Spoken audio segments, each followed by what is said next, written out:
आपसे 5 मिनट के लिए भी दूर हो जाता है, विचलित हो जाते, परेशान हो जाते हैं। चाहे उसके लिए आपको लाखों रुपए क्यों ना गंवाना पड़े, लेकिन आपके पास से कोई वस्तु चला जाए तो आप काफी मायूस हो जाते हैं। आप सोचते हैं कि वो वस्तु हमारे पास कब और कैसा करके आना ही पड़ेगा। लेकिन जब राहु की अशुभ दृष्टि पड़ती है तो व्यक्ति के पास से टेक्नोलॉजी का जो जरिया होता है वो समाप्त हो जाते हैं। जो भी टेक्नोलॉजी चीज होती है उसमें खराबी होने लगती है। जो भी टेक्नोलॉजी चीज होती है वो अचानक से उसमें बाधा उत्पन्न होने लगती है। जो भी टेक्नोलॉजी चीज होते हैं उसमें अनेकों समस्या उत्पन्न हो जाती है। और जो इनके इंजीनियर होते हैं, जो साइंटिस्ट होते हैं, सही निर्णय नहीं ले पाते, उन्हें रिपेयर या ठीक नहीं कर पाते। ये सब राहु के कारण ही होते हैं। क्यों कि कोई भी यदि व्यक्ति रिसर्च के बारे में सोच रहे हैं, यदि उन्हें सफलता नहीं मिलती तो वो भी राहु के कारण ही होता है। और जब उस रिसर्च में उन्हें सफलता मिलती है, कामयाबी मिलती है, तो वो भी राहु के कारण ही होता है। क्योंकि राहु एक ऐसा मात्र ग्रह है जो जब उन व्यक्ति के ऊपर जब शुभ दृष्टि डालते हैं तो उनके बुद्धि तेज दिमाग होने के कारण व्यक्ति साइंटिस्ट, ज्योतिष, डॉक्टर, इंजीनियर, बड़े बड़े अफसर, अधिकारी बन जाते हैं। लेकिन बहुत ऐसे व्यक्ति जिनके ऊपर यदि राहु की अशुभ दृष्टि पड़े तो कितना भी पढ़े लिखे व्यक्ति क्यों ना, उन्हें जल्दी सफलता नहीं मिलती, उन्हें जल्दी नौकरी नहीं मिलती, उन्हें जल्दी पद प्रतिष्ठा नहीं मिलती। जहां तक की बात है तो उन्हें हमेशा अपमानजनक बातें सहना पड़ता है, उन्हें अपमानित होना पड़ता है, उनके गलत आरोप लगाए जाते हैं, गलत इल्जाम लगाए जाते हैं। उनका जो आर्थिक तौर होता है वो बंद हो जाता है, बिजनेस व्यापार बंद हो जाता है, पैसों का जरिया आगमन बंद हो जाए। जो वो नेटवर्किंग मार्केट में काम कर रहे होते हैं, जो टेक्नोलॉजी से जुड़े होते हैं, जो कंस्ट्रक्शन लाइन से जुड़े होते हैं, उनके बिजनेस व्यापार सब बंद हो जाता है। व्यक्ति परेशान रहते हैं, विचलित रहते हैं। लेकिन राहु का यदि शुभ प्रभाव लेना चाहते हैं तो हमेशा ऐसे लोगों की मदद कीजिए जो मदद करने लायक है। हमेशा ऐसी बातें भावना रखिए जो दूसरों को पसंद है और आपको भी पसंद है। किसी के बारे में किसी तरह के अभद्र व्यवहार करना या सोचना आइए आपके ऊपर पूरा प्रभाव डालता है। क्योंकि शनि कर्म के फलदाता है।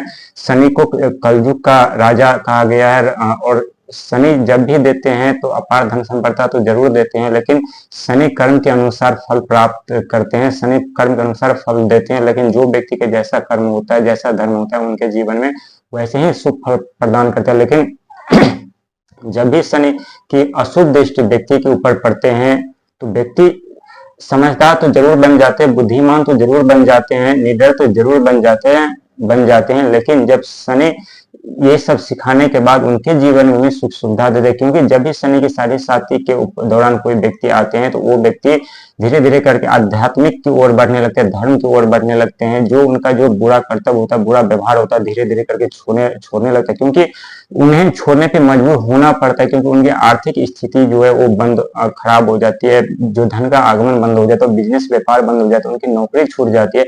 जब व्यक्ति के पास जब आर्थिक सहायता ही नहीं रहेगी तो व्यक्ति कहाँ से अपना बल का उपयोग कर पाएंगे। क्योंकि जब व्यक्ति के पास धन का आगमन होता है तो धन के साथ साथ जो कहते हैं अहंकार का भी आगमन होता है। लेकिन जो व्यक्ति धन के साथ साथ अहंकार पे भी काबू पा ले वो व्यक्ति अपने जीवन में सदा सुखी रहते हैं। लेकिन जो व्यक्ति धन के चलते अहंकार बना करके रखते हैं, दूसरों के साथ गलत व्यवहार करते हैं, दूसरों के बारे में अभद्र व्यवहार करते हैं, दूसरों को हमेशा डराते हैं, धमकाते हैं, अपने बल बुद्धि का प्रयोग करते हैं, तो जैसे उनके जीवन में धन का आगमन होता है उसी तरह से उनके जीवन में धन कब चला जाता है उन्हें खुद एहसास नहीं होता। लेकिन जब उन्हें एहसास होता है तब तक काफी देर हो चुका हो। तो अपने जीवन में कभी कामयाब, कभी सफलता नहीं पाते, कभी कामयाब इंसान नहीं हो पाते। व्यक्ति परेशान होकर के एक मामूली सी जिंदगी व्यतीत करते हैं, जहां तक उनके ऊपर इतनी लाइबिलिटी भी हो जाती है जहां तक उन्हें चुकाना मुश्किल हो जाता है और उन्हें कहीं से कोई सहायता नहीं मिलती। ये शनिदेव के कारण ही होता है। लेकिन जब कोई व्यक्ति उस व्यक्ति का सहायता भी करना चाहते हैं तो जो व्यक्ति सहायता करना चाहते हैं उसके ऊपर भी शनिदेव की अशुभ दृष्टि पड़ जाती है। वो व्यक्ति के जीवन में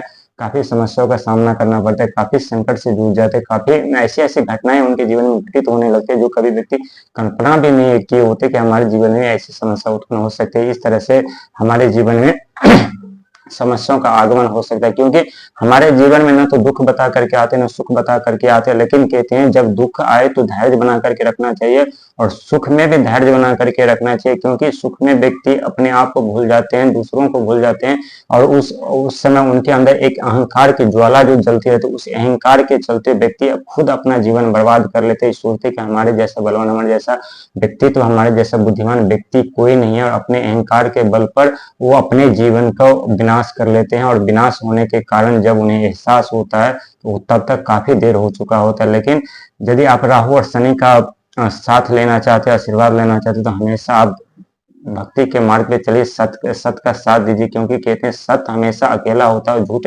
सैकड़ों हजारों में खड़े होते हैं, लेकिन विजय हमेशा सत्य की ही होती है। तो हमेशा सत्य का साथ चल, चाहे समस्या कितनी भी कठिन क्यों न हो, एक न एक दिन जरूर किस्मत पलटती है, एक न एक दिन जरूर समस्या समाप्त होती है, और जरूर हमारे जीवन के भाग्य के किस्मत के ताले जरूर शनिदेव और राहुदेव खोलते हैं, क्योंकि शनिदेव और राहुदेव एक ऐसे मात्र है जो व्यक्ति के जीवन में दुख दुविधाएं संघर्ष देते हैं। तो